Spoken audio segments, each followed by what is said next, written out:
नमस्कार दोस्तों, मैं अभिषेक कुमार स्वागत करता हूं आप सभी का ज्योग्राफी के इस सेशन में। तो इस सेशन में हम लोग आज जानेंगे क्लास 9th के ज्योग्राफी का 3rd चैप्टर ड्रेनेज यानी मतलब रिवर सिस्टम के बारे में। तो पिछले वीडियो में हम लोगों ने देखा था इंडिया का जो मेनली रिवर सिस्टम है, तो माउंटेन रिवर सिस्टम है, उसके बाद पेनिनसुलर रिवर सिस्टम है, उसके बारे में हम लोगों ने इंडस रिवर सिस्टम के बारे में पढ़ा था, इंडस वैली के बारे में, इंडस बेसिन के बारे में, और उसके बाद हम लोगों ने गंगा बेसिन के बारे में पढ़ लिया था। आज हम पढ़ेंगे ब्रह्मपुत्रा रिवर बेसिन, उसके बाद पेनिनसुलर रिवर बेसिन में जो भी नदियाँ आती हैं उन सब के बारे में। तो स्टार्ट करते हैं हम लोग कहाँ से, तो ब्रह्मपुत्रा रिवर बेसिन से। ब्रह्मपुत्रा के बारे में हम लोगों ने मैप में पिछले वीडियो में देख लिया था कि ब्रह्मपुत्रा कैसे होकर के बहती है। अब आज के वीडियो में हम लोग जानेंगे ब्रह्मपुत्रा का अलग अलग नाम, उसका उद्गम स्थान मतलब कहां से वो निकली है, और कैसे डेल्टाज वगैरह का फॉर्म करते हुए, और वो कैसे बे ऑफ बंगाल में जाकर के गिर जाती है। तो ब्रह्मपुत्रा रिवर सिस्टम से स्टार्ट करते हैं। तो ब्रह्मपुत्रा जो है वो तिब्बत के ईस्ट से निकलती है, वहां पे एक मानसरोवर लेक है वहीं से, और इसका जो सोर्स है मतलब जहां से निकलने का ये सोर्स है वो इंडस और सतलज जो नदी निकली है उससे बिल्कुल नजदीक से ही ब्रह्मपुत्रा नदी भी निकली है। लेकिन ये जो ब्रह्मपुत्रा नदी है वो इंडस नदी से थोड़ी लंबी है, और इसका जो भी बहाव है यानी जो भी पार्ट है ब्रह्मपुत्रा नदी का अगर देखा जाए तो अधिकतर पार्ट जो है वो भारत से बाहर है। ये जो है वो ईस्टवार्ड मतलब पूर्व की ओर पहले बहती है, और हिमालय के बिल्कुल पैरेलल पूर्व की ओर बहते जाती है। और जैसे ही एक जगह है जिसका नाम है नामचा बारवा, ये नामचा बारवा में जब पहुंचती है, जिसका की हाइट यानी कि समुद्र के लेवल से अगर देखा जाए तो उसका हाइट है 7757 मीटर यानी 7 किलोमीटर से भी ऊंचा हाइट। जैसे ही वहां पे ये पहुंचती है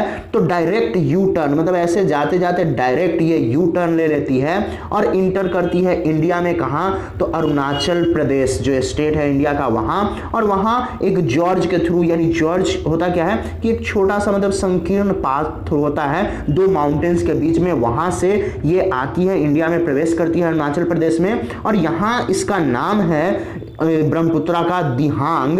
और उसके बाद ये ज्वाइन करती है मतलब इसमें जो ब्रह्मपुत्रा नदी है उसमें दिबांग एक नदी है वो ज्वाइन करती है। उसके बाद लोहित और भी दूसरी सहायक नदियां जो हैं वो असम में आते आते ब्रह्मपुत्रा के साथ जुड़ जाती है।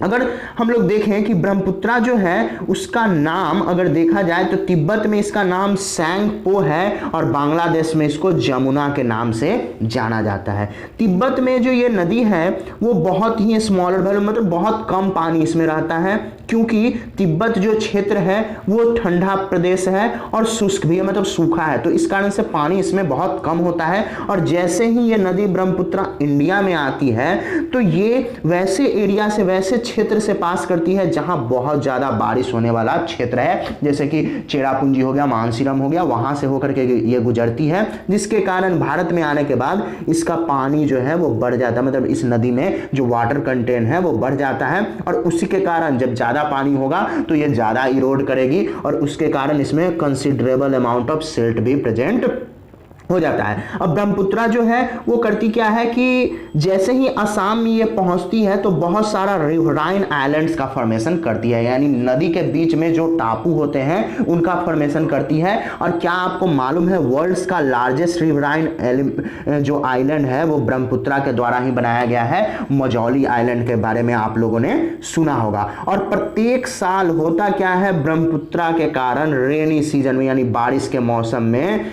ये अपने किनारे का जो क्षेत्र है यानी कि जो इसका किनारा है उसको बहा देती है, और जिसके कारण असम में, बांग्लादेश में बहुत ज्यादा बाढ़ आता है। किसके कारण, तो ब्रह्मपुत्रा नदी के कारण। और दूसरे नॉर्थ इंडियन रिवर्स के जैसे क्या होता है कि ब्रह्मपुत्रा में भी बहुत ज्यादा सिल्ट का डिपोजिशन होता है, इसके कारण मतलब नीचे बहुत ज्यादा बालू जैसा जो रेत है वो बैठते जाता है, और इसके कारण इसका जो बेड है यानी कि जो तल है नदी का वो धीरे धीरे ऊंचा होते जा रहा है, और इसके कारण ये बहुत सारे चैनल्स में शिफ्ट हो रहा है। यानी आज नदी यहां से बह रही थी और अगले दिन ये जो है वो अपना रास्ता बदल लेती है, ऐसे रास्ता भी चेंज करती है। किसके कारण, तो सिल्ट आ गया, तो सिल्ट के कारण इसका फ्लो में रुकावट आता है, तो उसी रुकावट के कारण ये करती क्या है कि अपना रास्ता ही बदल लेती है। अब हम लोग जानेंगे पेनिनसुलर रिवर के बारे में। अभी हम लोगों ने माउंटेन रिवर्स के बारे में हम लोगों ने जाना, अब पेनिनसुलर रिवर के बारे में जानेंगे। उसके बाद कंपैरिजन होगा पेनिनसुलर रिवर और माउंटेन रिवर्स का। तो मेन वाटर डिवाइड जो है पेनिनसुलर इंडिया का वो वेस्टर्न घाट से ही आता है, यानी कि जो पश्चिमी का घाट है, पश्चिम का घाट, वहीं से बहुत सारी नदियां होकर के, मतलब वहीं से उनका उद्गम स्थान है, वहीं से वो निकलती हैं और ये रन करती है कहाँ से, तो नॉर्थ से साउथ, जो कि वेस्टर्न कोस्ट के एलोंग ये बहती हैं। और बहुत सारी जो मेजर नदियां हैं पेनिनसुला का, यानी कि जो हमारा जो प्रायद्वीपीय भाग है उसकी जो बड़ी बड़ी नदियां हैं, मुख्य नदियां, वो हैं कौन, तो महानदी हो गई, गोदावरी, कृष्णा, कावेरी, ये सब जो है वो ईस्टवार्ड यानी पूर्व की ओर बहने वाली नदी है और ये जाकर के कहाँ गिरती है, तो बे ऑफ बंगाल में। और इनमें से बहुत सारी जो नदियां हैं वो अपने मुहाने पर डेल्टा का फॉर्मेशन करती है। मुहाने मतलब जहां इसको गिरना रहता है बे ऑफ बंगाल में, उससे थोड़ा पहले बहुत सारा डेल्टाज बनाती है। और बहुत सारे छोटी छोटी जो नदियां हैं वो भी वेस्ट की ओर बहती हैं। कहाँ से, तो वेस्टर्न घाट से, जैसे कि नर्मदा हो गया, तापी, ये जो है वो केवल लंबी नदियां ही नहीं है बल्कि ये पश्चिम की ओर बहते बहते और अपना एक नदमुख बनाती है। नदी का एक मुहाना जो होता है उस टाइप सा नदमुख बनाती है। और ये इसका जो ड्रेनेज बेसिन है वो कहाँ है, तो पेनिनसुलर रिवर। और ये जो है वो कंपैरेटिवली अगर कंपेयर किया जाए पेनिनसुलर रिवर को किससे, तो अगर कंपेयर हम करते हैं पेनिनसुलर रिवर को माउंटेन रिवर से, तो इसका जो साइज है वो कंपैरेटिवली कम होता है, मतलब ज़्यादा लंबा नहीं होता है। तो अब इन्हीं नदियों में से यानी पेनिनसुलर नदी का फर्स्ट नदी के बारे में हम लोग जानेंगे, जो कि है नर्मदा बेसिन यानी नर्मदा घाटी के बारे में हम लोग जानते हैं। तो नर्मदा जो है वो अमरकंटक की पहाड़ियाँ जो मध्य प्रदेश में है वहाँ से निकली है और ये वेस्ट में बहते बहते यानी पश्चिम की ओर बहते बहते बहुत सारे रिफ्ट वैली यानी रिफ्ट घाटी का निर्माण करती है। किसके कारण, तो फॉल्टिंग में होता क्या है कि जो दो पहाड़ है, जो दो पहाड़ी है, उसके बीच का जो पार्ट है उसी को रिफ्ट वैली कहते हैं। तो वही फॉल्टिंग के कारण रिफ्ट वैली का फॉर्मेशन होता है और उसी रिफ्ट वैली से होकर के नर्मदा नदी बहती है। और जब इसका रास्ता किधर की ओर होता है, समुद्र की ओर, तो नर्मदा जो है वो बहुत सारा पिक्चर्स क्यू लोकेशन भी फॉर्म करती है, मतलब ऐसा दृश्यमय जगह जो कि देखने लायक है। और नर्मदा से के नज़दीक ही मार्बल रॉक्स यानी जबलपुर में मार्बल रॉक्स मिलता है, यानी मार्बल की जो चट्टानें हैं जहां से होकर के नर्मदा गुजरती है, वहां से होकर के नर्मदा बहती है। अब क्या है कि बहुत सारे गहरे जॉर्ज भी हैं, मतलब गहरे जो घाटियां हैं वहां से भी। और धौलाधर फॉल्स, धौलाधर जो झरना है वो भी इसी का पार्ट है नर्मदा का, जहां क्या है कि स्टीप रॉक से यानी सीढ़ी नुमा चट्टान है, वहां से होकर के ये नदी जो है वो नीचे आती है। अब आगे हम लोग देखेंगे कि जितने भी जो ट्रिब्यूटरीज हैं नर्मदा की, यानी कि जितने भी जो सहायक नदियां हैं वो बहुत छोटी हैं और बहुत सारी नदियां जो हैं वो इसमें आकर के राइट एंगल पे मिलती है, यानी कि टीडेल्स का फॉर्मेशन करती हैं। और नर्मदा बेसिन जो है वो कवर करता है मध्य प्रदेश और गुजरात के भाग को, यानी मध्य प्रदेश और गुजरात से होकर के नर्मदा नदी बहती है। अब जो है नेक्स्ट जो नदी है वो तापी है। तापी के बारे में जानेंगे। तो तापी जो है वो सतपुरा रेंज है, सतपुरा की पहाड़ियां हैं, बैतूल डिस्ट्रिक्ट है मध्य प्रदेश में, वहां से ये निकलती है। और ये भी बहुत सारी रिफ्ट वैली बनाते हुए और नर्मदा के बिल्कुल पैरेलल बहती है, लेकिन इसका जो लेंथ है वो नर्मदा से काफ़ी छोटा है। इसका बेसिन जो है वो कहाँ कहाँ का एरिया कवर करता है, तो मध्य प्रदेश से होकर के बहती है, गुजरात और महाराष्ट्र से। और कोस्टल प्लेन्स अगर देखा जाए, कोस्टल प्लेन्स के बारे में अगर बात किया जाए यानी समुद्री तट के बारे में, वेस्टर्न घाट्स के पास जो समुद्री तट है और अरबियन सी जहां है वहां ये बहुत ही संकीर्ण यानी बहुत पतली हो जाती है। इस कारण से भी जो भी कोस्टल रिवर्स हैं वो छोटी होती है, क्योंकि बहुत संकीर्ण होती है और जाकर के समुद्र में गिर जाती है तो छोटी होती है। और मेन वेस्ट फॉलिंग रिवर्स जो हैं, मतलब पश्चिम की ओर जाकर के गिरने वाली, वो हैं साबरमती, माही, भरतपुजा, पेरियार, ये सारी नदियां हैं जो कि वेस्ट की ओर जाती हैं। अब हम जानते हैं गोदावरी बेसिन के बारे में, यानी गोदावरी जो नदी है उसकी घाटी। तो ये जो है वो सबसे बड़ा पेनिनसुलर रिवर है, यानी पेनिनसुलर पार्ट जो रिवर है उसका सबसे बड़ा जो नदी है वो गोदावरी है। और ये कहाँ से निकलती है, तो नासिक डिस्ट्रिक्ट महाराष्ट्र में जो पश्चिम का घाट है वहाँ के जो स्लोप्स हैं यानी जो पहाड़ हैं वहाँ से ये निकलती है, पहाड़ियों से। और इसका लेंथ जो है वो लगभग 1500 किलोमीटर ये दूर तक बहती है और ये अंततः जाकर के बे ऑफ बंगाल में गिर जाती है। इसका जो ड्रेनेज बेसिन है वो कहाँ कहाँ से ये होकर के गुजरती है, तो सबसे पहले तो ये सबसे लार्जेस्ट पेनिनसुलर रिवर्स है और ये कवर करती है महाराष्ट्र के लगभग 50% एरिया को। उसके बाद मध्य प्रदेश का एरिया हो गया, उड़ीसा, आंध्र प्रदेश, ये इन चारों राज्यों से होकर के गुजरती है। अब गोदावरी जो है इसमें बहुत सारी इसकी सहायक नदियां भी शामिल हैं, जैसे कि हो गया पूर्णा, वर्धा, प्राणहिता, मंजरा, उसके बाद वानगंगा, पेनगंगा, ये सारी जो नदियां हैं वो किसकी है, तो गोदावरी की। अब इसके लेंथ के कारण और ये जो इतना एरिया कवर करती है इसी के कारण इसको दक्षिण का गंगा भी कहा जाता है, यानी दक्षिण गंगा के नाम से भी गोदावरी नदी को जाना जाता है। अब हम जानेंगे महानदी बेसिन को, यानी महानदी के बारे में हम लोग जानेंगे। तो महानदी जो है वो छत्तीसगढ़ के जो ऊंचे जो जगह हैं, हाईलैंड जैसे पठार हैं, वहां से ये निकलती है और ये बहती है उड़ीसा से होते हुए और पहुंचती है कहाँ, तो ये बे ऑफ बंगाल में, उड़ीसा से होते हुए बे ऑफ बंगाल में पहुंच जाती है। और इसका जो लेंथ है वो लगभग 860 किलोमीटर का है। और ये कहाँ कहाँ से होकर के बहती है ये नदी, तो महाराष्ट्र हो गया, छत्तीसगढ़, झारखंड और उड़ीसा से होकर के महानदी जो है वो बहती है। अब नेक्स्ट जो है वो कृष्णा बेसिन यानी कृष्णा नदी के बारे में हमें जानना है। तो कृष्णा नदी जो है वो महाबलेश्वर का जो झरना है, स्प्रिंग है, वहां से निकलती है। और कृष्णा जो है वो लगभग 1400 किलोमीटर के एरिया, मतलब जो लेंथ है उसको कवर करती है और अंततः ये पहुंचती है कहाँ, तो बे ऑफ बंगाल में। अब कुछ जो इसके ट्रिब्यूटरीज हैं यानी सहायक नदियां हैं कृष्णा के, वो हैं तुंगभद्रा, कोयन, घाटप्रभा, मूसी, भीमा, ये सब कुछ सहायक नदियां हैं कृष्णा के। और ये जो है वो कहाँ कहाँ से होकर के कृष्णा नदी बहती है, तो महाराष्ट्र, कर्नाटका और आंध्र प्रदेश से होकर के बहने वाली नदी है ये कृष्णा। अब नेक्स्ट जो है वो कावेरी बेसिन। तो कावेरी बेसिन के बारे में हम लोग जानते हैं।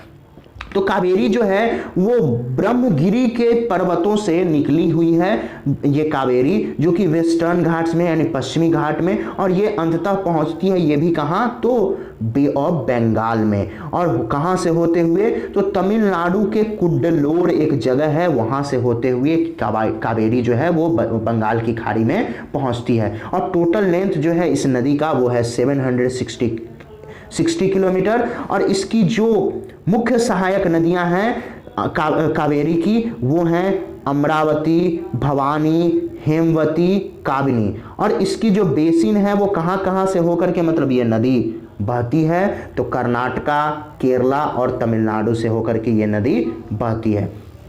अब जो कावेरी नदी है वो सबसे बड़ा, मतलब सबसे बड़ा नहीं, दूसरा सबसे बड़ा इंडिया का वाटरफॉल ये बनाती है और इसका नाम है जॉग फॉल। तो जॉग फॉल जो है वो कावेरी नदी का ही है, कावेरी नदी पर ही जॉग फॉल्स है। और यहाँ क्या किया जाता है, तो हाइड्रो इलेक्ट्रिक पावर जनरेट किया जाता है। और जो पावर यहाँ पे जनरेट होता है इलेक्ट्रिसिटी, उसका सप्लाई कहाँ होता है, तो मैसूरू जो शहर है वहाँ, बेंगलुरु में, और कोलार का जो सोने का जो खदान है वहाँ पे भी यहाँ से बिजली जाती है, इलेक्ट्रिसिटी जाती है।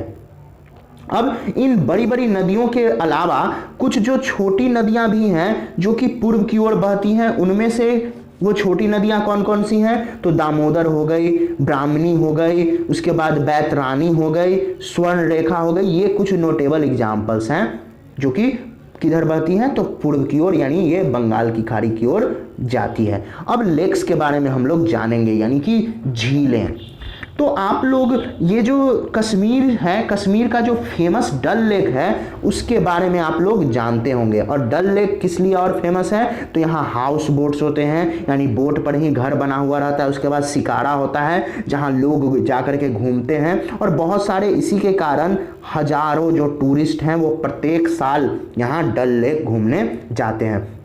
और इसी तरीके से आपने अगर कहीं कोई भी टूरिस्ट स्पॉट जो कि लेक के नज़दीक होगा, अगर वहाँ गए होंगे तो बोटिंग, स्विमिंग या फिर दूसरे वाटर गेम्स का एंजॉय ज़रूर किया होगा या फिर देखे तो ज़रूर होंगे।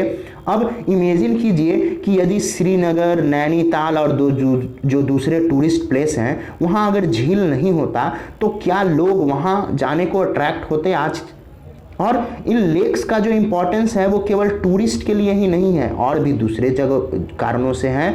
तो टूरिस्ट अट्रैक्शन के अलावा लेक्स जो है वो ह्यूमन बींग्स के लिए भी बहुत तरीकों से बहुत ज़्यादा यूजफुल है। और बड़े बड़े जो लेक्स हैं उन्हीं को हम लोग सीज कहते हैं, समुद्र, जैसे कि कैप्सियन सी हो गया, डेड सी हो गया, एरल सी हो गया, ये सब जो हैं वो बड़े बड़े लेक्स हैं।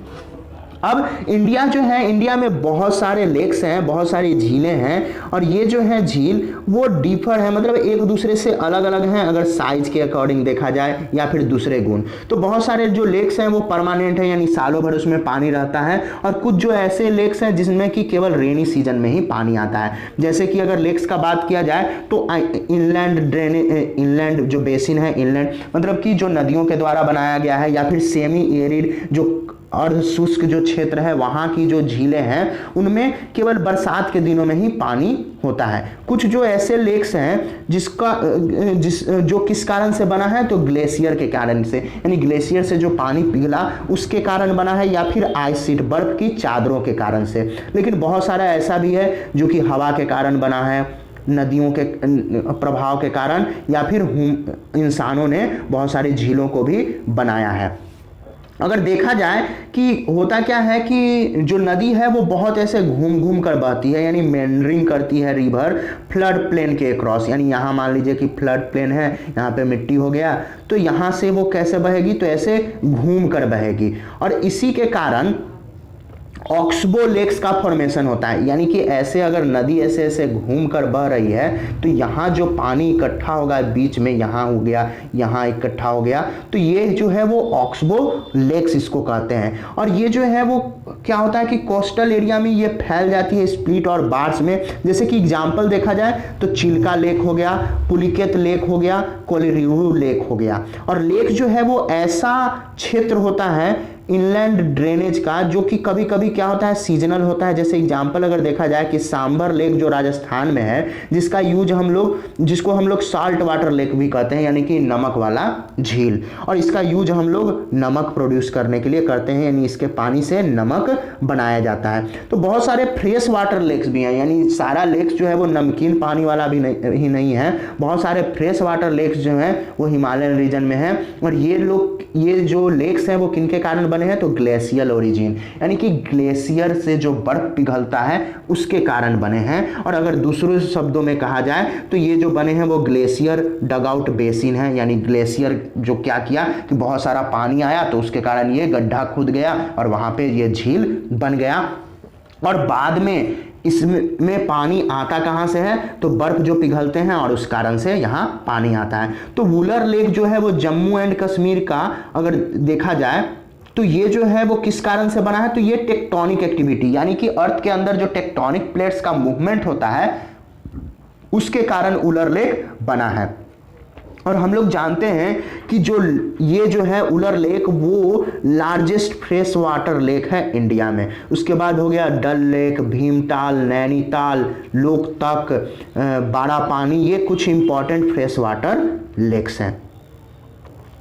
अब आगे हम लोग देखते हैं कि नेचुरल लेक्स के अलावा क्या है कि डैमिंग के कारण भी, यानी नदियों पे जो बांध बनाया जाता है उसके कारण भी बहुत सारे लेक्स का फॉर्मेशन होता है। तो ये बांध बनाया क्यों जाता है, तो बहुत सारा मल्टीपर्पस प्रोजेक्ट है, मल्टीपर्पस काम है, और हाइडल पावर के लिए भी, मतलब इलेक्ट्रिसिटी जनरेट किया जाता है, तो इस कारण लेक्स का फॉर्मेशन होता है। जैसे कि एक लेक जिसका नाम है गुरु गोविंद सागर, जिसको कि भाखड़ा नंगल प्रोजेक्ट, यानी कि भाखड़ा नंगल प्रोजेक्ट के नाम से भी जाना जाता है। अब लेक जो है वहाँ पे बहुत सारे जो है ह्यूमन बींग्स के लिए वो बहुत ही मूल्यवान है, उसका बहुत ही वैल्यू है। और अगर लेक का बात किया जाए तो ये करता क्या है कि रिवर के फ्लो को रेगुलेट करता है।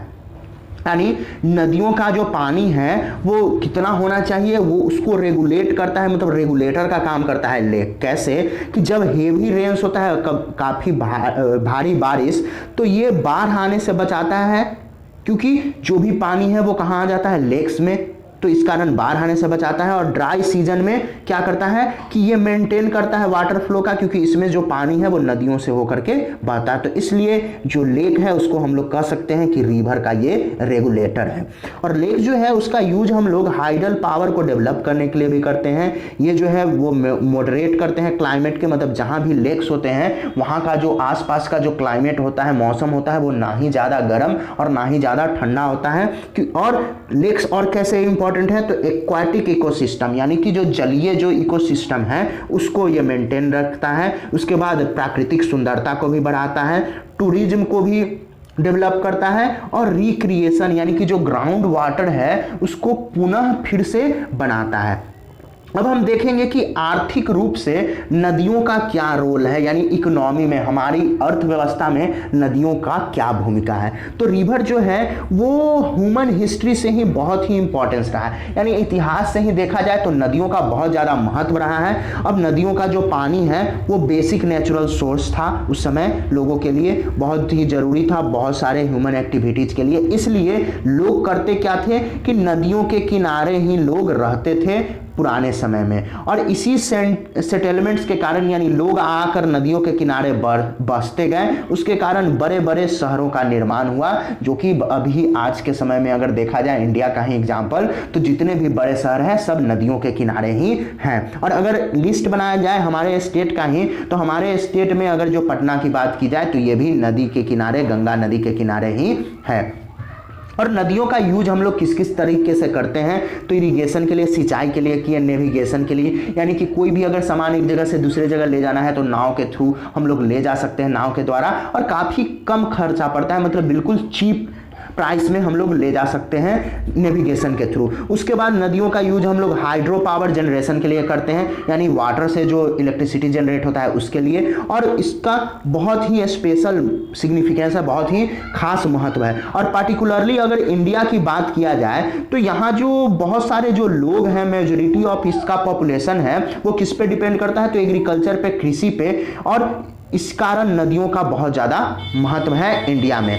अब हम लोग जानते हैं रिवर पॉल्यूशन के बारे में, यानी नदियां जो हैं वो किस तरीके से प्रदूषित होती जा रही हैं। तो अब हम लोग कर क्या रहे हैं कि हम लोग खुद ही जो क्वालिटी ऑफ वाटर है, यानी पानी का जो गुण है, उसका जो क्वालिटी है उसको हम लोग अफेक्ट कर रहे हैं। कैसे, तो हम लोग कर क्या रहे हैं कि डोमेस्टिक यूज जो है वो बढ़ते जा रहा है, उसके बाद म्युनिसिपल, इंडस्ट्रियल और एग्रीकल्चरल डिमांड जो है वो वाटर का बढ़ रहा है। तो हम लोगों को ये सब पानी कहाँ से मिलेगा, तो नदियों से मिलता है। और जैसा कि क्या हो रहा है कि इसके कारण, मतलब नदियों के पानी पे हम लोग बहुत ज़्यादा डिपेंडेंट हो गए हैं, ज़्यादा से ज़्यादा पानी जो है वो नदियों से हम लोग खींच रहे हैं, मतलब निकाल रहे हैं, जिसके कारण उसका जो वॉल्यूम है, यानी नदियों में जो पानी का मात्रा है वो घटते जा रहा है। और अगर दूसरी ओर देखा जाए तो हेवी लोड भी होते जा रहा है, मतलब उसमें नदियों में बढ़ते जा रहा है लोड। तो किस चीज़ का,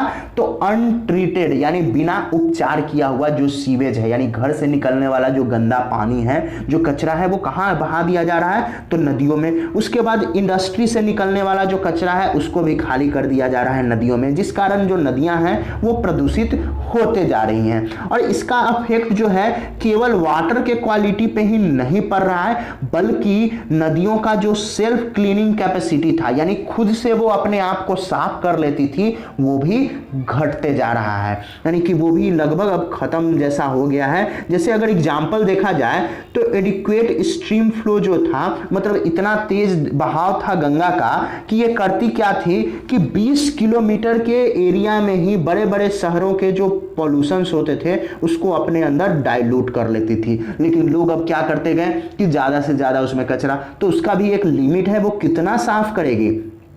लेकिन अब हो क्या रहा है कि अर्बनाइजेशन यानी शहरीकरण बढ़ रहा है, इंडस्ट्रियलाइजेशन बढ़ रहा है, औद्योगिकरण बढ़ रहा है, जिसके कारण अब ये हो नहीं पा रहा है, यानी वो अपने आप को साफ नहीं कर पा रही है। पॉल्यूशन लेवल जो नदियों का है, बहुत सारे नदियों का, वो इतना ज़्यादा बढ़ गया है कि हमें चिंता करने की ज़रूरत है। और इस राइजिंग पॉपुलेशन के कारण हमें कंसर्न करने की ज़रूरत है, चिंता करने की ज़रूरत है, और बहुत सारे एक्शन मतलब प्लान्स बनाने की ज़रूरत है कि किस तरीके से इन नदियों को साफ किया जाए। तो क्या आपने कभी कुछ इस तरीके का जो एक्शन प्लान है उसके बारे में सुना है? तो हाँ, गंगा नदी को साफ करने के लिए ही नमामि गंगे प्रोजेक्ट जो है वो यूनियन गवर्नमेंट के द्वारा चलाई जा रही है। और किस तरीके से हमारा जो हेल्थ है वो अफेक्टेड करता है, मतलब अगर पॉल्यूटेड जो नदियों का पानी है अगर वो प्रदूषित होता है तो हमारे स्वास्थ्य पर भी प्रभाव पड़ता है। और अगर आप ये कल्पना कीजिए, केवल सोचिए कि मनुष्यों का जीवन बिना फ्रेश वाटर का कैसा होगा, तो ये बहुत ही चिंतनीय विषय है, चिंता करने की बात है। तो यहाँ जो आपका ड्रेनेज सिस्टम था यानी कि रिवर सिस्टम का जो चैप्टर था वो समाप्त होता है। आज के लिए बस इतना ही, धन्यवाद।